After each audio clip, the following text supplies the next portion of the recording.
तुम आ गए हो नूर गया है यही तो जरा घोषे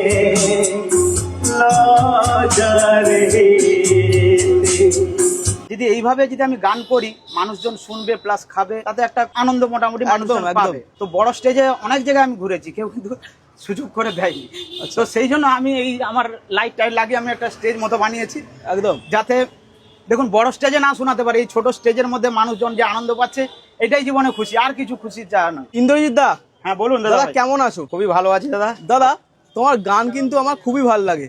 দাদা হঠাৎ করে এরম কোথা থেকে মাথায় এলো যে এরম রোল বিক্রি করতে করতে এই স্ট্রিট ফুডের মধ্যে গান করবে? দেখুন হঠাৎ বলতে ছোট থেকে আমার গানের শখ প্রচুর ছিল। আচ্ছা, তো অভাবের কারণের জন্য পারিনি গানের দিকে টাইম দিতে, কারণ ছোটবেলায় বাবা ক্যান্সার হয়ে মারা যায়, মাও বিগত 5-7 বছর হলো মারা গেছে। তো গানের শখ ছোটবেলা থেকে ছিল, কিন্তু সেরকম টাইম দিতে পারিনি, কারণ অভাবের জন্য তো দিতে পারিনি।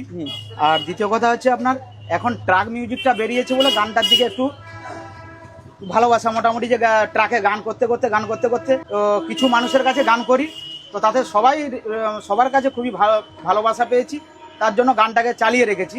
আর দ্বিতীয় কথা, এই দোকানের সঙ্গে সত্যি কথা বলতে ব্যবসায় আমার প্রথম থেকে বিজনেস হচ্ছে এই চাউমিন দোকান, চাউমিন আর রোল দোকান। তো বিকেলের দিকেই গানটা বেশিরভাগ ভালো হয়। আচ্ছা, আর গান গাইতেও সুবিধা লাগে।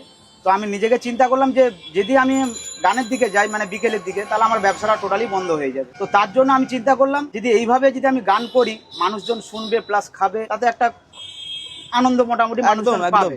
আর সত্যি কথা বলতে জীবনে গান গেয়েছি ছোটখাটো জায়গায়, তো বড় স্টেজে অনেক জায়গায় আমি ঘুরেছি, কেউ কিন্তু সুযোগ করে দেয়নি।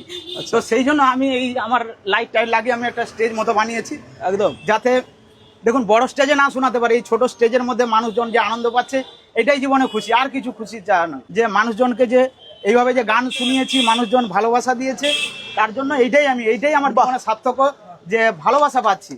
আর সত্যি কথা বলতে আমি খড়গপুর থেকে এসেছি, শুধু কেবলমাত্র কলকাতা মানুষজনকে আমার দেখুন খাবার সব জায়গায় পাবে, কিন্তু এই যে গানের সঙ্গে যে খাবার দাবারটা এটাই সব জায়গায় পাবে না। তার জন্য আমি কলকাতার মানুষকে আমি আমার দোকানে এলে রোলটা পাবে, এখন বর্তমান রোলই রেখেছি। তো গান শোনাচ্ছি, রোল খাওয়াচ্ছি, অবশ্যই মানুষের ভালোবাসা পাচ্ছি, সেই জন্য এইভাবেই আমি চলতে চাই। আর এইভাবেই যেন একদম দাদা একদম। আচ্ছা দাদা, তোমার রোলের দাম কত আছে?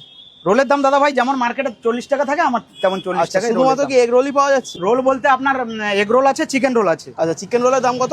চিকেন রোল আপনার এগ চিকেন 70 টাকা, হ্যাঁ, আর আপনার এগ রোল 40 টাকা।